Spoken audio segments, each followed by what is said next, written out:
मैं डॉक्टर जनार्दन तिवारी, हिंदी अध्यापक, कक्षा 12, हिंदी आरोह भाग 2 के काव्य खंड में प्रथम पाठ आत्म परिचय नामक कविता को हम लोग पढ़ने जा रहे हैं। इसके लेखक डॉक्टर हरिवंश राय बच्चन हैं। इनके विषय में थोड़ा सा हम जानें, इसके बाद तब आगे हम बढ़ते हैं। डॉक्टर हरिवंश राय बच्चन की कविता का कथ्य हमेशा नया और अर्थपूर्ण रहा है। उन्होंने हिंदी काव्य धारा को नए वाद से जोड़ दिया।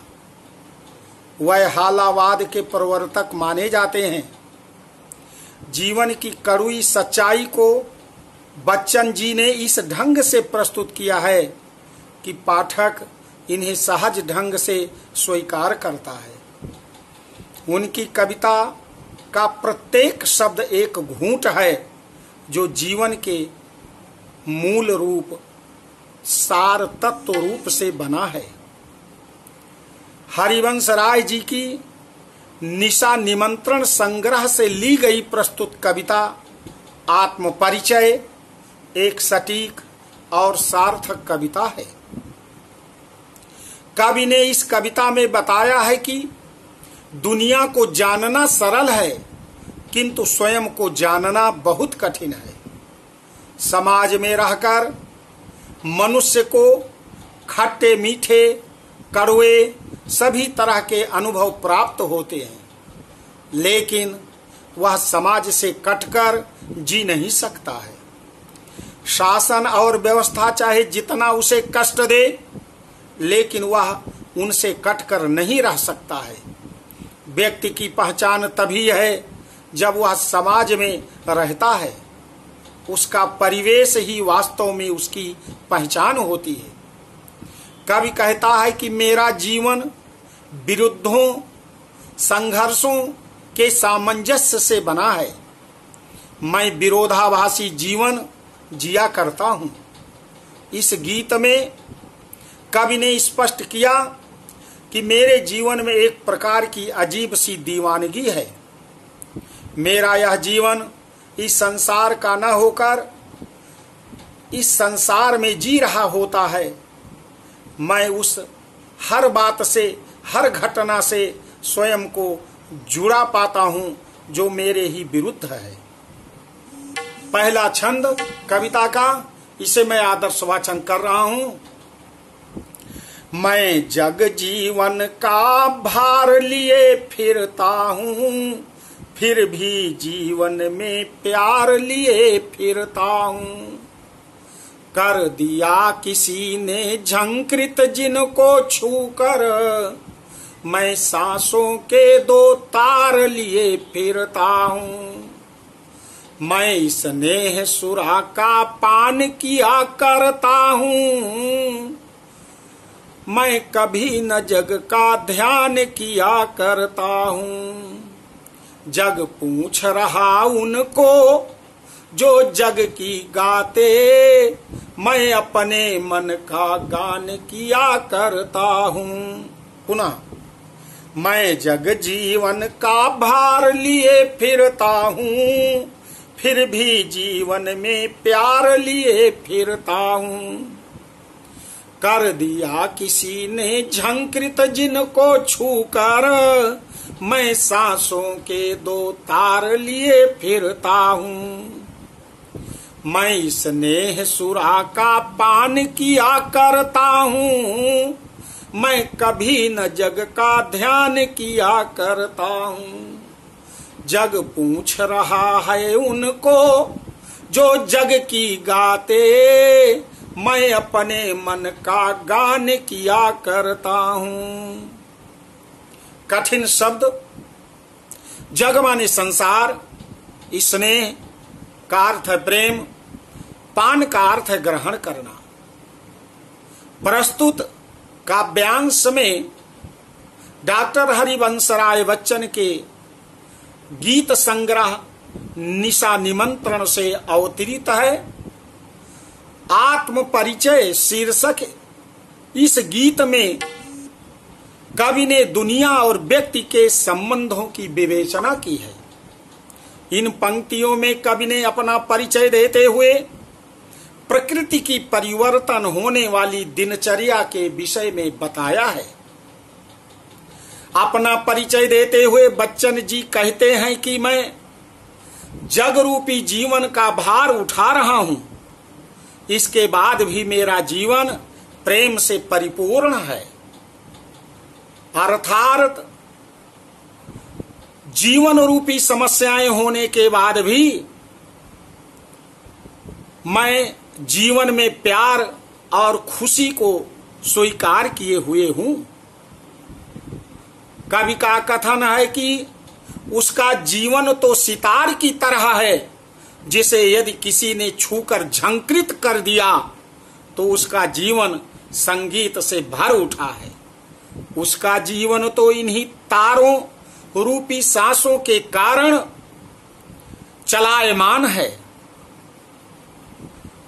उसके शब्दों में कवि कहता है, हमेशा मैंने प्रेम रूपी मदिरा का पान किया है, अर्थात सबसे प्रेम किया है और सब में प्रेम ही बांटा है। उसने कभी संसार की ओर ध्यान नहीं दिया है। संसार में क्या कुछ हो रहा है अथवा घट रहा है, इस बात से उसका मतलब नहीं है। जो लोग संसार का गुणगान करते हैं उन्हें संसार पूछता है।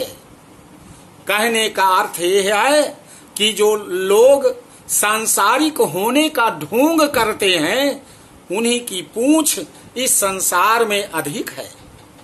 मैं जग का गीत नहीं गाता, बल्कि मैं तो अपने मन का ही गीत गाता हूं। अर्थात तो जो मुझे अच्छा लगता है, जिसको मैं सत्य मानता हूं, मैं उसी को गुनगुनाता हूं। मुझे संसार से कोई मतलब नहीं है। काव्य सौंदर्य विशेष के रूप में मैं आपको बता रहा हूं। प्रस्तुत काव्यांश में कवि ने इस गीत में अपनी अनुभूतियों के विषय में बताया है। नंबर 2, कवि कहता है कि वह सांसारिक होकर भी इस ढोंगी और चापलूस समाज से कोसों दूर है। नंबर 3, खड़ी बोली का स्वाभाविक प्रयोग हुआ है। नंबर 4, कवि ने मैं शैली के माध्यम से अपनी बात को स्पष्ट किया है। 5, भाषा सहज सरल किंतु प्रभावशाली है। रूपक अलंकार का सार्थक और सटीक प्रयोग हुआ है। अनुप्रास अलंकार का स्वाभाविक प्रयोग हुआ है। स्नेह सुरा में रूपक अलंकार है। तो आज बच्चों मैंने एक पद आपको बताया है। अब दूसरा काव्यांश का पद मैं पुनः आपके सामने आदर्श वाचन कर रहा हूं। इसे ध्यान से सुनो, ऐसे करना है आपको। मैं निज उर के उद्गार लिए फिरता हूँ, मैं निज उर के उपहार लिए फिरता हूँ। मैं निज उर के उद्गार लिए फिरता हूँ, मैं निज उर के उपहार लिए फिरता हूँ। है यह अपूर्ण संसार न मुझको भाता, मैं स्वप्नों का संसार लिए फिरता हूँ। है यह पूर्ण संसार न मुझको भाता, मैं स्वप्नों का संसार लिए फिरता हूँ। मैं जला हृदय में अग्नि दहा करता हूँ, सुख दुख दोनों में मग्न रहा करता हूँ। मैं जला हृदय में अग्नि दहा करता हूँ, सुख दुख दोनों में मग्न रहा करता हूँ। जग भव सागर तरने को नाव बनाए, मैं भव मौजों पर मस्त बहा करता हूँ।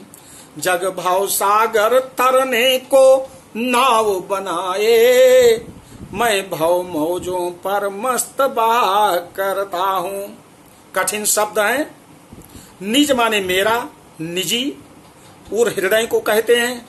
उद्गार कहते हैं कहने योग्य। अपूर्ण का अर्थ है अधूरा।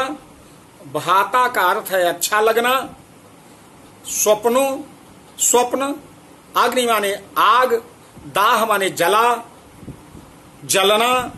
मग्न माने मस्त रहना। भाव सागर, संसार रूपी सागर। तरने, पार करने। मौजों, लहरों। तो बच्चों, आज मैंने आपको यही बताया, इसको आप ध्यान करिएगा और अनुकरण वाचन करिएगा, क्योंकि बच्चन जी का कभी मस्ती एवं समत्व दर्शन पर ही नहीं चुकता, बल्कि होश की दुनिया में जगाकर व्यवस्थागत विषमताओं और चुनौतियों को भी कविता में स्थान देता है। यह बात ध्यान देने की है कि उनकी युगबोध संबंधी कविताएं उन्होंने लिखी है, उनका मूल्यांकन करना आज के विद्यार्थियों और अध्यापकों का कर्तव्य है। बच्चन का कवि रूप सबसे विख्यात है, पर उन्होंने कहानी, नाटक, डायरी आदि के साथ बेहतरीन आत्मकथा भी लिखी है, जो ईमानदार, आत्म स्वीकृति और प्रांजल शैली के कारण निरंतर पठनीय बनी हुई है। यह आत्म परिचय के माध्यम से उनकी कविता सबको आत्म परिचय कराती है और एक बल प्रदान करती है कि चाहे जितना भार हो, चाहे जितना संघर्ष करना पड़े, चाहे जितना तनाव हो, चाहे जिस भी किसी मानसिक स्थिति में हम रहते हों, फिर भी हमें संसार का कल्याण सोचना चाहिए, संसार के हित की विषय में बात करनी चाहिए। और सर्वे भवन्तु सुखिनः, सर्वे सन्तु निरामयः, सर्वे भद्राणि पश्यन्तु, मा कश्चित् दुख भाग भवेत की भावना रखनी चाहिए। ये डॉक्टर हरिवंश राय बच्चन का परम उद्देश्य है, लोगों को बताना और समझाना। धन्यवाद।